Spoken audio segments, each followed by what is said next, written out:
Volta com o Educador em Entrevista, hoje aqui na companhia do irmão Francisco. Irmão, obrigado pela participação com a gente. Boa tarde. Boa tarde, Luciano. Boa tarde aos telespectadores da TV Educadora. Nós é que agradecemos o convite para estarmos aqui. Bom, irmão, no período de carnaval, aí, né, segunda-feira de carnaval propriamente dita, né, vamos falar um pouquinho dessa relação, né, da igreja com o carnaval. Sim, é muito importante, diante de tantas polêmicas que surgem a respeito do carnaval, e a época é propícia para isso, de nós olharmos na história. Primeiro, o carnaval ele é mais antigo do que o cristianismo, né?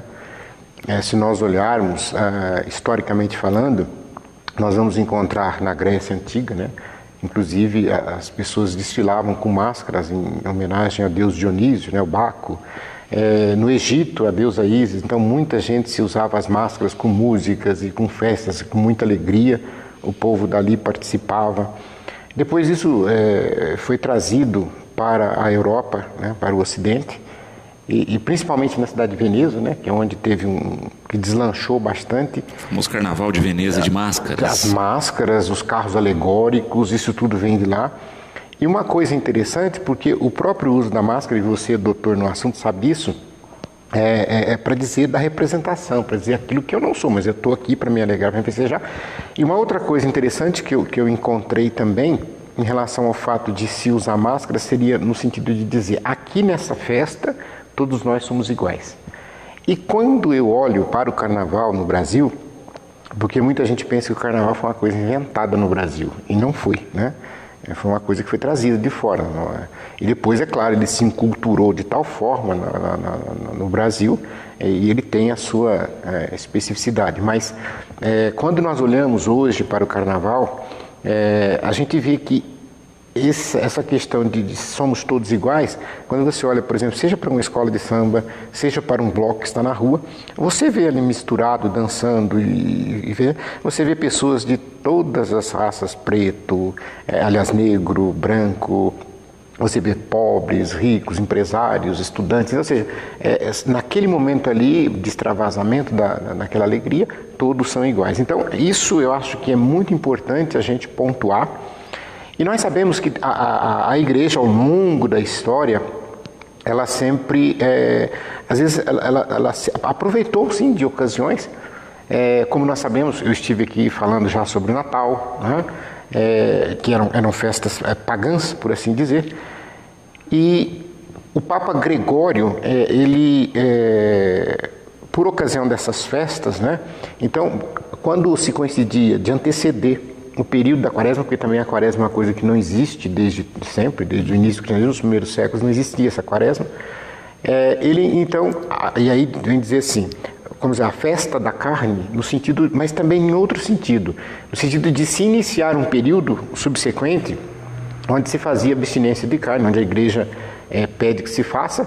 Então seria assim, a saída da carne, a retirada da carne, ou até dizer assim, carnevale, o adeus à carne despedida, ou seja, naqueles dias se poderia comer carne, mas aí muitos começou a associar a carne, porque a carne que nós estamos falando aqui, e os cristãos católicos sabem muito bem o que eu estou falando, porque quando a gente faz abstinência, a gente faz abstinência de carne, né? Eles associaram a carne aos prazeres corporais. E aí ficou isso, pegou, então, quer dizer, então, o prazer da carne, né? Então, quer dizer, aí associou-se ao carnaval com uma festa da carne no sentido de se dar o prazer para a carne, e aí entra aquele perigoso dualismo platônico de separação de carne e de espírito, e quem satisfaz a carne perde o espírito, é uma coisa que é muito espinhosa e delicada para se falar, mas tudo isso aconteceu. E é importante a gente pontuar essa questão, da questão de falar que é a festa da carne e etc. Tal, justamente para que nós depois possamos, no desenvolvimento, para poder chegar onde nós estamos hoje, nós entendemos isso. Porque houve, na antiguidade, principalmente depois em Roma, de associar-se outros elementos e principalmente, aí começaram os bacanais, etc. e tal, Nós tivemos, inclusive, no século III, um imperador romano proibindo a questão, porque começou a acontecer orgias, etc. Tal, bebedeiras, etc. Então, isso não é de agora, né? Quando a gente pensa que isso acontece agora, sabe que é coisa do Brasil e tal, não. Desde aquela época, se você olhar na história, você vai encontrar essas coisas. Então, em alguns lugares ela começou a ser proibida, não pela festa em si, mas pelo que depois muita gente acabava fazendo em questão de bebedeiras, de orgias e etc. Então isso é muito interessante nós pontuarmos para nós podermos entender muitas coisas que se passam hoje. Uhum. E também conseguir separar esses, vamos colocar no plural aí, carnavais, né? Que eu acho que também faz parte do entendimento, né? Porque uma coisa é o uso da máscara, o uso da fantasia, né? O outro é o abuso. Sim, né? Nem todo carnaval tem abuso e não existem abusos só no carnaval. Também é bom destacar isso. É muito interessante, né? Eu trouxe vários dados aqui, né? E muitos bispos da igreja, inclusive, já foram questionados a respeito e eu fico com eles. Por exemplo, Dom Manuel, que é bispo de Cornélio Procópio, Dom Sérgio, que é bispo de Manaus, Sérgio Castriani, e tantos outros, Dom Mauro Morelli, que é bispo emérito de Caxias, Duque de Caxias, e todos eles diziam o seguinte, e isso vale até hoje: na Igreja Católica Apostólica Romana, nós não temos nenhum documento que proíba a participação do cristão católico no carnaval. Alguém vai perguntar assim, mas é pecado. Então eu vou dizer o seguinte, porque muita gente vem nos questionar, né? E a gente não pode responder com a emoção e nem muito menos porque a gente vai dar uma resposta errada. Nós temos que responder com a razão. E a primeira resposta, quando me procuram isso, o cristão católico pode participar do carnaval? Então eu digo assim, bom, a igreja não existe nada de oficial, nenhum documento oficial dizendo que é proibido, dizendo que é pecado. Até porque, e eu ainda abordei esse assunto nesse final de semana, quando alguém chega e fala assim, mas eu vi o ministro da paróquia tal estava lá no bloco Só Mais Um. Mas eu vi a catequista com a família dançando, pulando o carnaval. Então está tudo perdido, vai queimar tudo no fogo do inferno, né? Então para com isso, né? E aí quando eu digo, primeiro, a igreja não possui, e eu desafio alguém vir me mostrar um documento da igreja que diz isso. O que existe são posições de papas, de santos e etc. aos montes, dizendo das coisas e dos abusos errados que acontecem no carnaval. E eu me permiti ontem fazer o seguinte exercício.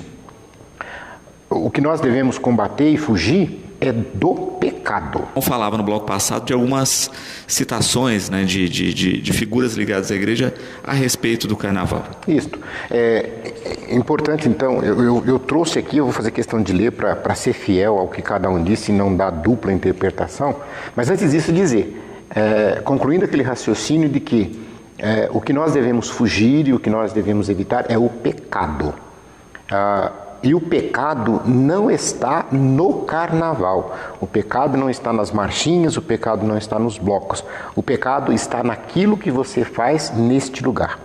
Então, por exemplo, se você é casado e você trai a sua esposa com outra mulher, independente de ser na sacristia da igreja ou de ser na escola na avenida, o pecado aconteceu. Então não foi o carnaval que foi o pecado. Se você bebeu demais, caiu, dirigiu bêbado, bateu o carro, independente de ser época ou não de carnaval, o pecado está justamente na gula, no ter bebido demais, de não ter sido moderado, não ter ido dirigir em relação a isso. Se você praticou um furto, um roubo, no meio de um bloco, no meio da multidão do carnaval, não é o carnaval que é o erro está no que você fez, que também seria errado se você fizesse na Páscoa, no Natal ou em qualquer outra festa, em qualquer outra época do ano. Então essas coisas nós temos que ser bem claro ao pontuar. Eu queria dizer de algumas coisas, por exemplo, Dom Manuel, que eu disse, bispo de Cornélio Procópio, Paraná, ele diz assim, a igreja não é contra o carnaval, enquanto expressão autêntica de alegria. O fato, porém, é que às vezes se degenera essa alegria. O carnaval passa a ser ocasião onde tudo é permitido. O comércio de drogas legais e ilegais, a sexualidade aflorada e etc. E ele vai dizer da libertinagem, e muita gente confundindo alegria com euforia. Sem dúvida que a alegria também se manifesta através da euforia, mas nem toda euforia é sinal de alegria. Algumas pessoas podem afogar suas mágoas nos dias do carnaval, com muita bebida e extravagância. Mas engana-se, porque as máquinas sabem nadar. Só um minutinho aí que a gente está com um probleminha no microfone, mas é interessante pensar nisso, né, irmão? O quanto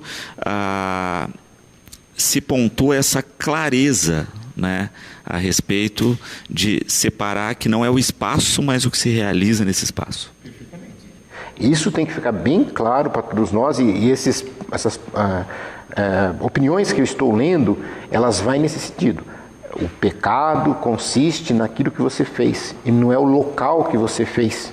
Então, independente de ser ou não ser carnaval, se você praticar um desses atos que eu estava dizendo, de roubar, de matar, de furtar, de brigar, de se embriagar, de dirigir embriagado, de trair a esposa, etc. Todos estes atos serão pecados, serão erros em qualquer lugar e em qualquer circunstância. Não porque estava cantando uma marchinha de carnaval. Isso tem que ficar muito claro. Quando eu falava do bispo de Cornélio Procópio, então ele dizia, nós não podemos confundir, achar que toda a alegria com euforia, beber demais, extravagâncias, afogar as mágoas. Ele dizia que as mágoas sabem nadar, né? E ele diz claramente, isto não impede que brinquemos e nos todos podem divertir no carnaval. No entanto, é preciso que o carnaval retome o seu sentido original. Dom Demétrio, que é bispo emérito de Jales, ele vai dizer: temos necessidade de novo de sentir a alegria de sermos um povo que vive em paz. E ele conclui dizendo: eu peço que as escolas de samba caprichem, que todos aplaudam seus desfiles, que o carnaval seja bonito em toda parte e que a violência seja banida nesses dias do ano. Dom Sérgio Castriani, arcebispo da cidade de Manaus, no Amazonas, eu estive lá e pude verificar o belíssimo testemunho dele. Por ocasião dos 300 anos da aparição da imagem de Aparecida, lá em Manaus tem uma escola que chama da Vila Aparecida, e é uma escola muito grande, e a escola quis fazer uma homenagem para a aparição dos 300 anos. E ela procurou o arcebispo, como nós vimos a Vila Maria procurar, Dom Odilo, como nós vimos procurarem os outros arcebispos para ter não é dizer a autorização, a aval da igreja, não é isso, mas para não contrariar, para não causar polêmica. E procuraram Dom Sérgio se eles poderiam usar a imagem de Nossa Senhora Aparecida no desfile da escola que falava sobre a aparição dos pescadores. E a surpresa de todos foi a resposta do arcebispo, porque ele disse o seguinte: não. Eu não vou permitir que vocês passem com a imagem, eu vou com a imagem. E ele, arcebispo de Klezmer em tudo, em cima de um carro alegórico, conduziu a imagem de Nossa Senhora Aparecida durante todo o desfile. E foi aplaudidíssimo por aqueles milhares de pessoas que ali estavam. Nós tivemos nessa madrugada, eu não assisti porque já estava de manhã hoje, né? O Padre Omar, né, que ajudou a puxar o samba enredo da escola de Samba Unido da Tijuca. Estava falando sobre o pão, né? Que falava sobre o pão, um alimento sagrado. E tem contexto para isso. Por exemplo, o Dom Mauro Morelli também desfilou na década passada na Águia de Ouro, em São Paulo, porque falava também o pão nosso de cada dia. Era o tema, e ele, como participava da questão do combate à fome, etc., uma pessoa que lutou muito por isso, nada melhor a figura dele do que estar. E ele foi e desfilou. E isso, eu tenho certeza absoluta, não o fez mais santo ou mais capeta, coisa do gênero. Não é por aí que a gente deve medir as coisas. Nós temos um outro belíssimo exemplo na cidade de São Paulo, se não me engano, acho que é do grupo A3, que é a Escola de Samba Dom Bosco. Olha o nome da escola. O nome da escola já é um nome de santo. Agora, o que essa escola tem de interessante? Duas coisas fantásticas. Primeiro, o presidente da escola é um padre. Ele não é brasileiro e ele está com 77 anos. Já faz mais de décadas que ele é o presidente da escola de samba. Agora, faz mais de 20 anos, melhor dizendo. E o que chama a atenção desse padre velhinho, presidente de uma escola de samba? É o projeto social que a escola de samba desenvolve com mais de 1.000 crianças e adolescentes na zona leste da capital paulista. Com projetos desportivos, profissionalizantes, artísticos de música, de dança e tantas outras coisas, de artes marciais, etc. E a criançada se diverte, a criançada participa durante todo o ano na quadra da escola, participando da escola, recebendo alimentação, educação, uma coisa fantástica. Agora, como é que eu vou chamar isso, falar que isso é ruim? Como é que eu posso falar? Então, é um belíssimo exemplo. E ele vai, desfila com a escola, leva a molecada para a escola, e eu achei interessante, na quadra da escola, ele proibiu bebida alcoólica. Alguém fala, mas por quê? Não, em primeiro lugar, porque aí não é nem questão de religião, é questão de lei. Um ambiente onde tem adolescentes e crianças não se deve ter bebida alcoólica.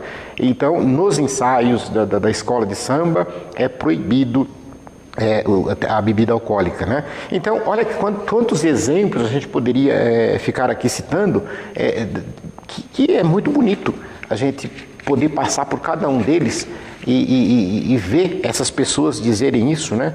Dom Leomar Brustolin, que é bispo auxiliar de Porto Alegre, ele vai dizer: numa sociedade como a atual, os cristãos convivem com pessoas que cultivam diferentes valores, crenças e costumes. Essa pluralidade deve ser respeitada, não deve ser problema para um discípulo de Jesus, porque Jesus soube muito bem conviver com a diferença na sua época. Jesus soube muito bem, ele não teve escrúpulo algum de sentar-se à mesa daquelas pessoas que eram consideradas pecadoras. Ele fala de dançar conforme a música e tantas outras passagens que nós temos na festa de casamento, nas bodas de Caná. Jesus participava, ele não fugia. E por que você, discípulo de Jesus, às vezes prega tão diferente? A gente precisa entender essa questão cultural que nós passamos, né? E eu queria concluir essas citações, Luciano, com uma daquelas que é de mestre, né? Não só porque eu tenho uma admiração muito grande por ele, mas porque tudo que ele significa, tanto para a nossa igreja, quanto para a igreja do mundo, enfim, Dom Helder Câmara. Servo de Deus, está aí com seu processo em andamento. E eu vou repetir ipsilitris as palavras dele em relação ao carnaval. Ele dizia: carnaval é alegria popular. Direi mesmo, uma das raras alegrias que ainda sobram para minha gente querida. Peca-se muito no carnaval? Não sei. O que pesa mais diante de Deus? Se excessos aqui ou ali cometidos por foliões ou o farisaísmo? A falta de caridade por parte de quem se julga melhor e mais santo por não brincar o carnaval.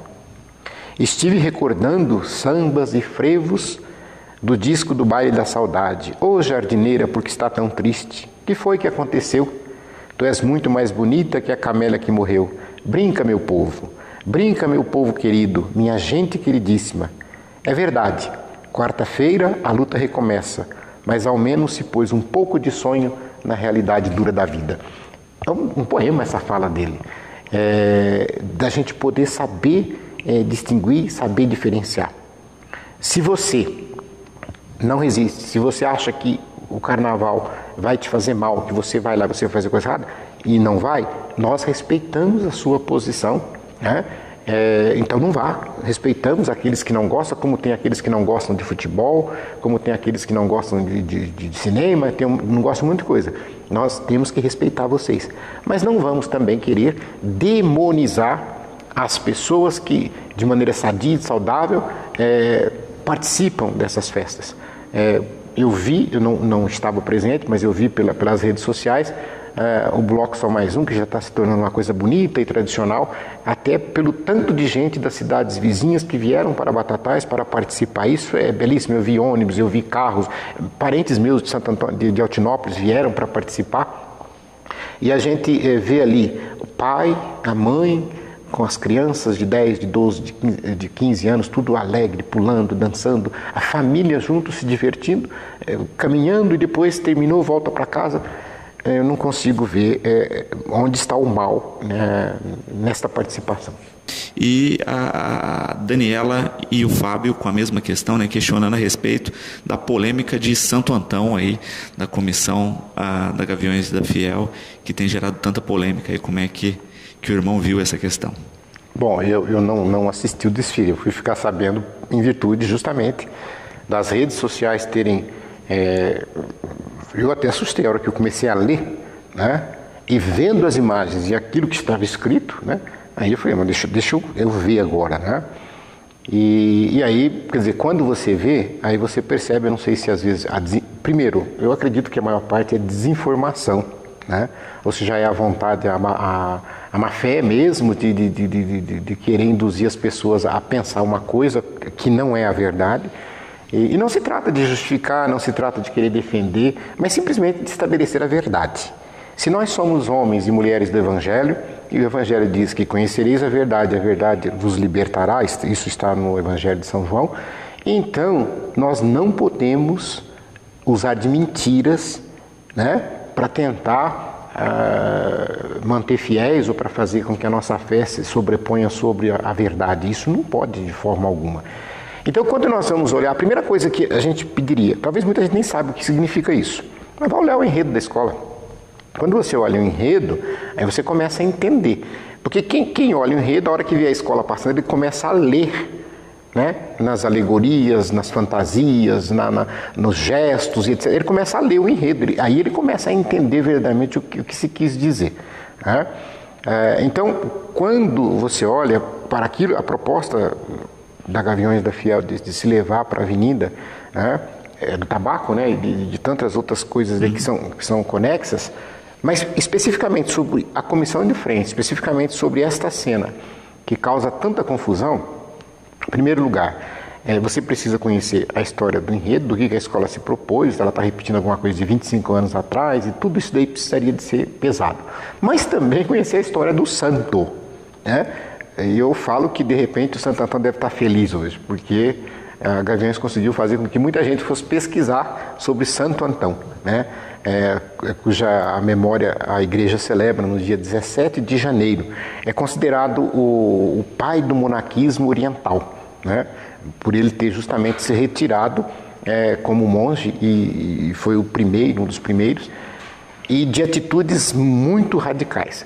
Mas quando você olha a primeira coisa que você vê e que chama muito mais atenção é justamente a imagem do santo, né? Grande, atrás da comissão de frente, monstruosa. Mas o que eu queria chamar a atenção sobre o que causou a polêmica toda, porque confundiram dizendo que era Jesus Cristo, né? Os próprios integrantes, inclusive, da escola também confundiram. Muita gente confundiu, não soube fazer a leitura, e não fez a leitura não foi por causa do enredo, foi por causa da história do santo. Santo Antão, como eu disse, ele é de família muito rica, né? E ele só tinha uma irmã. E os pais dele, quando morreram, né, ele ficou com a incumbência de cuidar dessa irmã, né, de educá-la, etc. e tal. E isso ele fez com maestria, mas um dia, estando na igreja, ele ouviu o evangelho onde Jesus fala para aquele jovem rico que se quisesse segui-lo, deveria vender tudo, dar aos pobres e se entregar completamente a Jesus. E aquilo tocou no coração de Santo Antão e ele sentiu essa vontade. E depois, quer dizer, a sua irmã casou, foi cuidar da vida dela, e Santo Antão, então, ele se retira, ele vende tudo que tem, e ele se retira justamente para o monte. E nesse retiro, a fama dele foi se espalhando de santidade. E muita gente procurava, muitas autoridades, reis, rainhas, o pessoal procurava Santo Antão para buscar aconselhamento, oração, direção espiritual e etc. e tal. E ele tentava fugir, ele não queria isso. E Santo Antão, a exemplo de vários outros da igreja, a gente chama de místicos, são os místicos, porque existe santo de tudo quanto é jeito. Existe santo que não fez nenhum milagre em vida, nunca fez nada de extraordinário, mas é santo. Mas pela caridade ou pelo heroísmo do martírio, etc. e tal. Como, por exemplo, se você pegar a Madre Teresa de Calcutá, não se consta, não conheço nenhuma história de que ela tenha feito alguma coisa, fato extraordinário, mas é santa. Agora, o místico, quando nós falamos, é porque ele teve um embate muito grande com as tentações, né? Com o demônio. Como quando você lê a história de Padre Pio, você lê a história de Santa Catarina Emérita, a história da Beata Helena Guerra e tantas outras, ele combateu, ele teve, assim, e num desses combates, se imaginou que Antão tivesse morrido, que ele tivesse morto, né? E ele depois ele não estava morto, e ele volta para esse lugar. E aí, ali naquele lugar, ele é tentado pelo demônio com várias figuras, aranhas gigantes, leões, serpentes, e aí é que entra a questão da serpente, etc. ali. Mas ele resiste. ele sofre e tudo ali, mas ele resiste. Você pode pegar até os detalhes todos desta história. Mas o que explica justamente o que o enredo estava traduzindo é um momento em que, quando Santo Antão está ali desesperado, etc. tal, então uma grande luz se coloca sobre aquele cemitério onde ele estava, e ele percebe naquela luz a presença de Cristo, a presença de Jesus, né? E naquele exato momento, então, ele questiona Jesus Cristo. Ele pergunta assim: onde é que o Senhor estava comigo sofrendo tanto, com o demônio me fazendo sofrer tanto? Dores, espancamentos, inclusive uma suposta morte, etc. Onde é que o Senhor estava? E qual foi a resposta de Jesus? Ele falou: eu estava em você. Consegue ler isso? A resposta de Jesus, isso não está no enredo da escola de samba, isso está na história do santo, que é do século IV. É uma história do século IV que eu estou contando. Isso que eu estou falando está escrito há séculos, seculorum, que Jesus fala para Santo Antão: eu estava em você. Por isso a representação de semelhança pela escola. É preciso entender isso, aquela representação de Cristo que estava na pessoa do santo e que foi atacado pelo demônio. Então, naquela figura ali não é, de forma alguma, a presença do Cristo. Mas, eu diria, mesmo que fosse, quando você... Por isso que eu não gosto de farisaísmo, eu não gosto de hipocrisia. E o Evangelho de hoje, Jesus usa essa palavra em letra maiúscula, hipócrita. Quando você faz uma encenação, e você sabe que vocês cobrem, e eu estou sempre ajudando a fazer agora, esse ano, infelizmente, não teremos. Mas quando nós fazemos uma encenação da paixão de Jesus Cristo, nós não colocamos lá a figura do demônio a espancar Jesus, dos soldados romanos a espancar Jesus, nós não colocamos lá a figura da tentação do deserto, do demônio chutando Jesus, xingando Jesus e falando, porque é uma representação daquilo que está ali no bíblico, né? E por que não nos escandalizamos? Né? Ali tudo bem, é uma coisa artística, etc., fora do contexto religioso, né? Mas nós também fazemos isso, então, quer dizer, seria o de se revoltar ou de não poder fazer mais, etc. Não, você está retratando a história. É claro que ali levaram a história para o contexto do enredo. E a gente sabe que se faz adequações. É a mesma coisa quando você está na escola, você lê um livro, e depois, vamos pegar um exemplo aqui, né? Você lê o livro A Escrava Isaura, depois você assiste a novela, você fala assim, mas espera aí, parece que tem algumas coisinhas aqui que não está no livro, ou tem algumas coisinhas, mas é claro, são feitas adequações, e isso a escola fez, e fez com maestria. Então, quem conhece a história de Santo Antão, jamais iria se escandalizar com aquilo que aconteceu na avenida, né? Então, estando bem claro explicando. Mas eu ainda iria teologicamente para uma outra explicação, Luciano. Jesus diz no Evangelho de São Mateus, capítulo 25, quando você fizer isto a um dos meus pequeninos, é a mim que você está fazendo. E ele diz ali em relação às obras de misericórdia. Então, quando você espanca, quando você desrespeita um pobre, uma criança, um idoso, um doente, você está ofendendo, é como se você estivesse batendo em Jesus. Eu sempre costumo dizer que você está enfiando mais um espinho na coroa dele.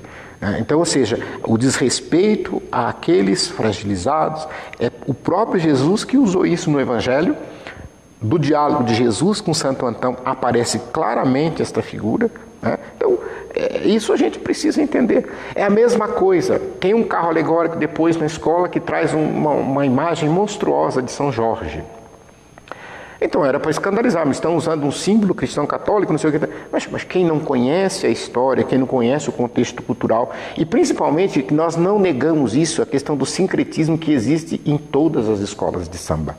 Nós sabemos que ali é uma mistura e a imagem de São Jorge, nós sabemos muito bem o que representa São Jorge, não só para a Igreja Católica, mas para outras crenças religiosas, e que nós temos que respeitar. Eu posso não concordar, você pode não concordar, mas vivemos numa democracia e nós temos que respeitar o diferente.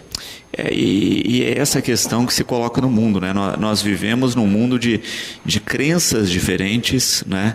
Então, se a gente coloca, né, a própria estrutura das principais religiões hoje do mundo que estão ancoradas no Velho Testamento, né? Aí você tem a questão do judaísmo que não aceita o novo, eles ainda acham que o Salvador virá, né? Eles não reconhecem o Cristo como Salvador. Você tem o islamismo que reconhece Jesus como um profeta, né? Então você vê a mesma figura, né, com uma outra identificação, numa das maiores religiões do mundo também, né? Mas eu acho que a gente só vai conseguir superar essas questões quando a gente começar a se olhar pelas semelhanças e não pelas diferenças, né? Eu acho que o grande problema ainda hoje é a busca das diferenças e não do que nos une, que são as semelhanças. Então, mas se nós olharmos, Luciano, veja bem, essas coisas que acontecem, como os episódios que eu citei de Nossa Senhora, agora no caso de Santo Antão, com a Gaviões da Fiel, e o Rio de Janeiro, você citava para mim, né, quantas escolas no Rio de Janeiro trouxeram essa questão da Santa Ceia e de outros elementos. Isso é bom, porque isso aguça a discussão, isso chama a atenção de todos para essa questão que você falou. Se nós começarmos a olhar pelas semelhanças, talvez nós tenhamos mais paz, a gente consiga mais harmonia. E eu sempre digo uma coisa para todos nós que somos cristãos. Nós precisamos de parar de achar que nós somos a maioria. Nós não somos a maioria. Se o mundo, aliás, se aqui na Terra nós temos 7 bilhões, mais ou menos, né, por volta de 7 bilhões de habitantes, desses 7 bilhões, nós temos mais ou menos 2 bilhões que são cristãos. Aí você soma católico, protestante, etc. Isso significa dizer que existe um universo de 5 bilhões de pessoas, que é mais do que o dobro, que não são cristãos, como você lembrou, que não partilham da mesma fé.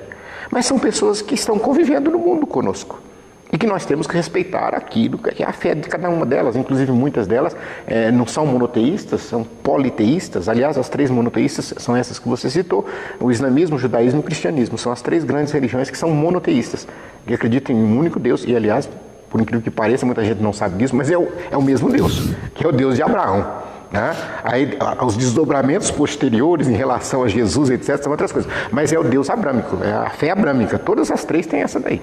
Então a gente precisa ir devagar com a dor. Né? Em todas essas situações, a gente olhando e etc.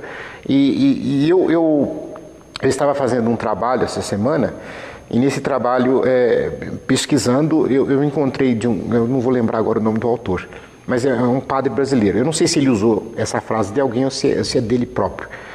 E eu achei aquela frase interessante para a gente chamar a atenção para os fariseus hipócritas que às vezes nós temos hoje. A frase diz assim: nós existimos, e isso é muito importante, e eu já digo por quê. Nós evangelizamos, aliás, nós arrecadamos para evangelizar, ou nós evangelizamos para arrecadar? Qual que é a importância desse trocadilho? A importância desse trocadilho é porque, geralmente, esses que Jesus chamou lá atrás de fariseus hipócritas, que a gente vê aos montes hoje aí pelas redes sociais e pela televisão, são aqueles que, na verdade, eles não arrecadam para evangelizar, mas eles evangelizam para arrecadar. Por quê? Quando eu citei o exemplo desse padre da escola Dom Bosco em São Paulo, ele está fazendo justamente o caminho inverso. Ele está, sim, arrecadando, fazendo eventos, etc. e tal, e inclusive usando aquilo que é uma escola de samba para a evangelização. Mas não é uma evangelização proselitista. Proselitista no sentido de dizer, se você for católico, você pode participar dos projetos. Se você não for católico, você não. Muito pelo contrário. Na escola de samba dele, você tem gente de vários credos, inclusive protestantes. E aí está a beleza de saber entender e de saber respeitar as diferenças. Então, é muito importante isso. Se nós podemos usar o carnaval para o bem, para a paz, para a harmonia entre as pessoas, por que não fazer isso? Irmão, a Jaqueline parabenizando sempre pela clareza das palavras, a Ronaldo aqui também parabenizando pelos ensinamentos, e a Juliana colocando uma questão interessante, né, que a comissão de frente, como a gente citava, gerou muita polêmica, porque muitos diziam que o demônio vencia o personagem, né? Não Jesus, mas Santo Antão aí dentro do contexto, mas ela lembra que coreografias em escolas de samba, elas são cíclicas, né? Então sempre havia o final onde o demônio era vencido, mas a coreografia recomeçava, porque a história é contada em vários pontos da avenida. Vale esse esclarecimento também, acho que para tirar qualquer dúvida. Luciano, quando nós fazemos a Semana Santa, existe muita gente que para na Sexta-feira da Paixão. Se eu paro na Sexta-feira da Paixão, o que aconteceu ali na Sexta-feira da Paixão? Jesus crucificado, morto, derrotado. Se eu não avanço, e você falou o cíclico, se eu não avanço para o sábado e o domingo da Páscoa, eu não vejo ressurreição. Né? Então, quer dizer, a maioria das pessoas pararam ali, na derrota. Né? Mas não foi derrota, ele venceu a morte, nós sabemos disso, nossa fé é inabalável em relação a isso. E é muito importante que esteja sendo retratado na pessoa de Santo Antão, é bom que fique claro isso, né? Não é Jesus Cristo na pessoa de Santo Antão ali, vai ler a história de Santo Antão que você vai encontrar isso, você vai entender por que aconteceu dessa forma, né? Perfeito. Irmão, eu agradeço a clareza e sempre os ensinamentos. O programa está sempre aqui de portas abertas e esperemos aí que a gente tenha realmente, né, esse restinho de carnaval com consciência, né, com essa compreensão de que não é o evento a questão problemática, mas é como nós nos portamos diante da vida em todos os momentos, não só no carnaval. Eu gostaria de dois momentos. Primeiro, aproveitando você, dizer para vocês e parabenizar todos aí pelo carnaval de rua. Esse é o carnaval de rua de Batatais, que está crescendo, que vocês continuem a incentivar, porque é bonito, porque é o carnaval onde todas as pessoas participam. Nós não sabemos se o ano que vem teremos ou não as escolas retornando, porque também é uma tradição, é uma riqueza, é uma das coisas que ajudou com que Batatais fosse estância turística e pudesse ter verba extra em relação ao turismo. Mas voltando ou não, o importante é não perder mais essa questão do povo na rua, para que o povo participe, para que o povo possa também se divertir nesses dias de maneira organizada, como vocês fizeram, a questão do bombeiro, dos banheiros, etc. Que vocês continuem com esse zelo, com esse carinho. Parabéns a todos vocês e a todos aqueles que participaram aí desse carnaval de rua de Batatais, que até agora, graças a Deus, não tivemos nenhuma percalço. E também aproveitar para dizer que amanhã, terça, termina realmente o tempo de carnaval e para nós, cristãos católicos, na quarta-feira começa então o tempo da quaresma. E na quarta-feira eu queria convidar a todos aqui, na sua paróquia, a participar da celebração das cinzas, né? E buscar a riqueza dessa tradição. Nós da Paróquia Santa Rita estaremos às 20 horas da quarta-feira celebrando as cinzas, impondo as cinzas nas pessoas com a frase convertei-vos e crede no Evangelho.